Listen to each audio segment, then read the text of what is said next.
Hey, today we have more news about the private test servers as some files have recently been updated. Also, the chief executive has informed us about a game-breaking bug that will be addressed next patch.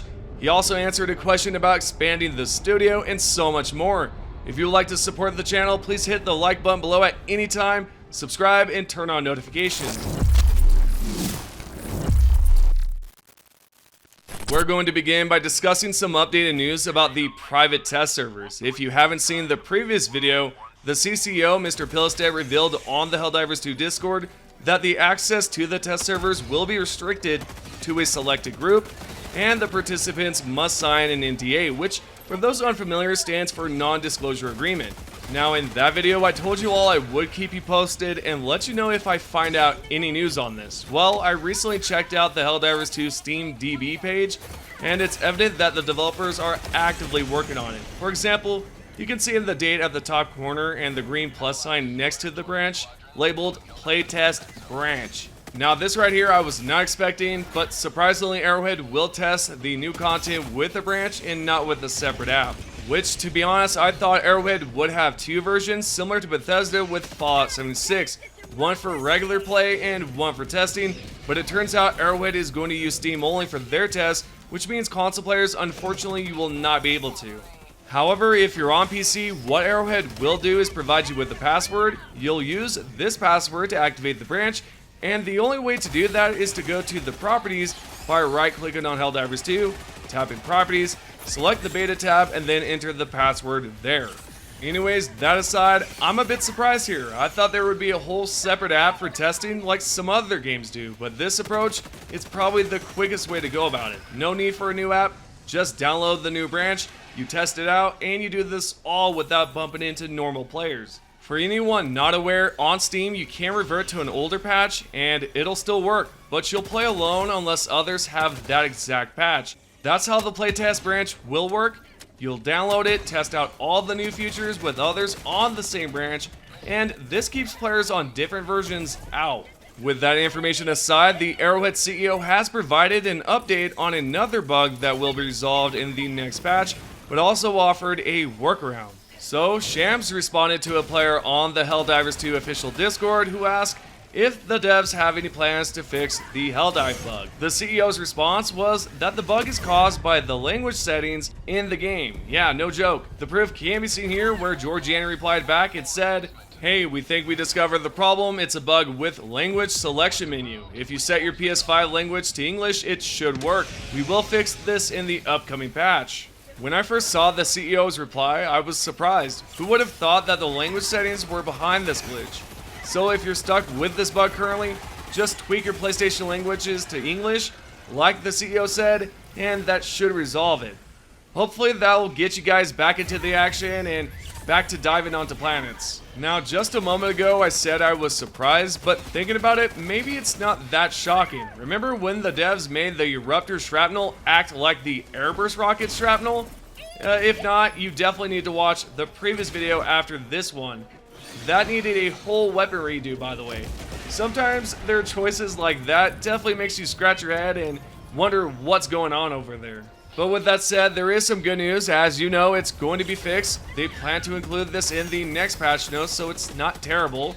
However, I understand that some of you may not fully be on board with the devs because even after the recent hotfix, some of you in the comments have reported that the crashes are still happening. And it's no secret that the game has experienced numerous bug-related crashes, with nearly every patch addressing some type of resolved crash. I'll give a few examples here, starting with emergency hotfix patch 01.001.005, followed by patch 01.001.004, patch 01.001.003, patch 01.001.002, and then even a bunch of these other patches. And I could go on, but I won't. Nonetheless, here's what I think. Sure, the nerfs are just terrible, they suck, but the crashes are the worst because, you know, you cannot stop a crash. You can always change your loadout, but you can't stop the actual problem. On that note, we've all shared our own feedback about the latest update, from crashes to nerfs and more. Well, the Arrowhead CCO, Mr. Pilstead, shed some light on Reddit about what went sideways during development. He admitted there was some leadership slip-ups and that the team was swamped with all the feedback. You can check out his full reply where he says, "But I am a game developer at heart, not PM. I coded several systems of HD2 and most of HD1 in Magicka gameplay, as well as I did the visual effects and designed the games. My background is as modder during Quake and Half-Life days." First off, before we continue, when he mentions PM, for those who might not know, it stands for Project Manager. Also, I wonder if he's the one responsible for designing the visual effects as of late for the flamethrowers, so he's gotta be, right? Anyways, he continued on to say, "The issue with games development is that there are so many opinions on every matter and so much data and feedback to consider. It's easy for a team to get sidetracked and overwhelmed by all the feedback. And most developers don't play the game nearly as much as the community does. It is a failure of leadership through the organization and something we are working hard to resolve. But you are still right in the proof being in the pudding." First off, it's disappointing to learn about the leadership because who would have known there's so many issues behind the scene, which might be the reason for the poor quality patches. Secondly, Arrowhead needs to think of Helldivers 2 as a ship with the whole team on it. Steer it the wrong way and you crash into something, then you sink everyone with it. And they can't just, set their cruise control on, right? And just expect everything to be fine. That just doesn't work. Alright, moving on. The developers have discussed introducing an emote wheel at some point. The question can be seen here, where this player wanted to know if Arrowhead has ever considered an emote wheel, and also questioned, why are there more victory poses than emotes? Then Twinbeard, the community manager, saw this post and responded that it's being looked into and it's possibly going to happen. So if you look right here, this is his full response and it can be seen right here, and he says, "Hey, yes, we're looking into it. This is somewhere between plausible and probable, I'd say, and if there is, there's likely to be more emotes as well." With that being said, I would like to use the victory poses in game, not just when I complete a mission. It would add more variety and different ways to express how you feel in the game. For instance, I would use the finger gun emote, or perhaps the clapping emote when a teammate does something cool. Not only this, but it would be awesome to see the text in the bottom right corner saying that, hey, this player emoted or someone else did. That would be awesome. And it would be even better if it showed that the player was emoted at. For example, in Destiny 2, if you used a clapping emote near someone, it would say, player 1 clapped their hands at player 2. I think that would be a great addition. And speaking of emoting, it would be great to see if the developers could implement a feature where when we ping a bunker, our character verbally informs the whole entire squad that, hey, we're near it. Since the game was released, there has been no way to let other players know if you're near a bunker or not. So, yeah, of course you can use chat, but that's really just, I don't know. I think a lot of us would rather have there be some sort of way of pinging it. Next up, someone asked the CEO if Arrowhead thought about getting another studio from PlayStation to assist with Helldivers 2. Georgiani said they're already doing that. Here's where he lays it all out. "Oh, we are absolutely doing that. We can only grow so much in Stockholm, so we work with a few other teams to do more. It takes time for them to come online." I wasn't aware they've been working on this for quite a while now. It might explain why the patches have felt off lately. That being said, I think they should look into expanding their team, much like what the Cyberpunk developers did.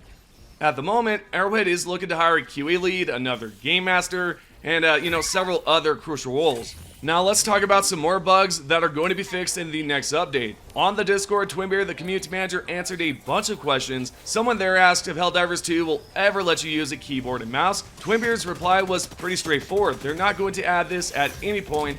If you want to see the exact quote, here's what he said.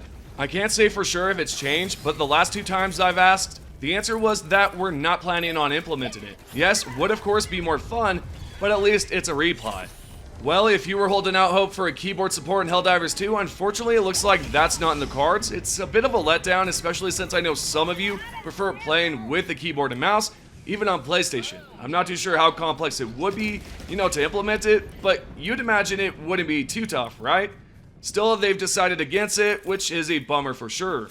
The second question coming up is about chargers, hitbox, and are the developers planning on fixing the flamethrower issues with it? To which Twinbeard responded that it's being looked into, however, there's no confirmation. The post can be seen here where Twinbeard gave his response and said, "Yes, that the fire issues are being looked into. I can't guarantee all will be fixed soon, but there's a good chance, and if not, definitely at a later stage." He also replied to another player mentioning that they're looking into the impaler issues as well, and we might see some changes soon. But I believe these are the kind of updates we really need. Right now, the hitboxes on the Chargers are totally off, and their turning radius is also quite frustrating too.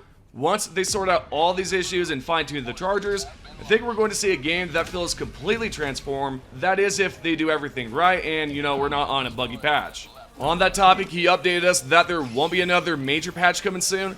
However, we've heard from the CCO, Mr. Pilstead, in another post that he's actually heading back home on a plane, obviously, and that there's going to be another big update that he plans on working on. You can check out the post here, but when Twinbeard was directly asked if there was going to be another large patch, his response was, "We rarely talk specific dates for updates, but I don't think there's any big one coming up. Right now, we're very focused on gathering out strength after summer vacay, finalizing our 60-day plan and working on improvements." He then continued on to say, "There's of course a lot of work going on at the same time in various areas, but still we want to make sure we're aligned and ideally more stable before launching bigger updates in the near future.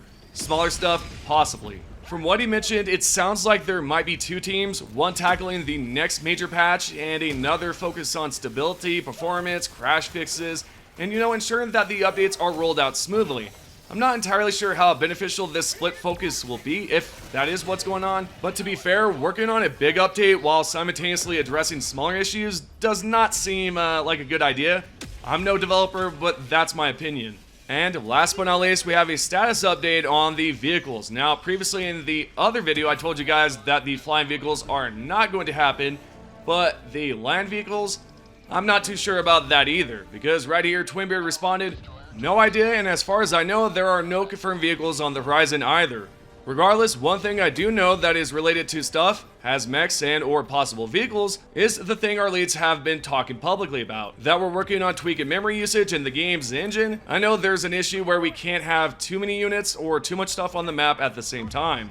This right here is a big bummer, but hopefully they do plan on adding vehicles again. I know in Helldivers 1 there was several different vehicles, so if this game does not actually have a land vehicle, I think that would be a big miss on their part, but we'll find out as time goes on. So not only did Twinbeard respond to that player, but he also mentioned in another post that he's not going to make any excuses, but he also gives us some more context on the issue surrounding, the situation behind the scenes. Right here, Twinbeard wrote, "Thanks for the trust. Also, this is not making excuses, just offering some context. It's easy to forget that things take time." He then continued on to say, "Regardless of what has happened before, fixing things is a process. Even if we had all the resources in the world, we can't just press a fix all button. The 60-day plan is something we hope can work for both us and the players. It puts pressure on us to plan and be able to show improvements after a set time period, while at the same time letting us take a step back and regroup." With what he just said, it honestly sounds a bit contradictory, right? You're trying to improve, but you're also trying to take a step back. It seems weird, but that's their idea behind it. That being said, this is your Helldivers 2 news. We're now going to go over the top 3 comments. If you guys would like to be featured in the next video, all you have to do is comment down below. The first comment is from the Pale Blood Maiden. "I am unable to feel bad for the devs when they did this to themselves. They shot themselves in the foot, and now are crying that it hurts." Yeah, so in that comment, I actually agreed with you, and I think that right there is a big problem. They need to improve and not just, do some stupid choices. The second comment is by Lord Bathtub. "There's a lot of good stuff in the patch that's not getting any attention, and that's a little disappointing." He then unquotes and says, "Yeah, mate, welcome to our world. It's hard to enjoy the good when you keep taking it away or doing the opposite." And last but not least, the third comment, Ronaldo Chop 4191 said, "Remember, the devs made fun of the community before for complaining about nerfs, and the old CEO knew about the PSA requirements 6 months prior. I completely lost faith in them." And there's your top 3 comments. If you guys would like to be featured, remember, all you have to do is comment down below. And all I want to say is thank you guys so much for watching the channel. Make sure you do subscribe, turn on notifications, and I'll see you guys in the next one.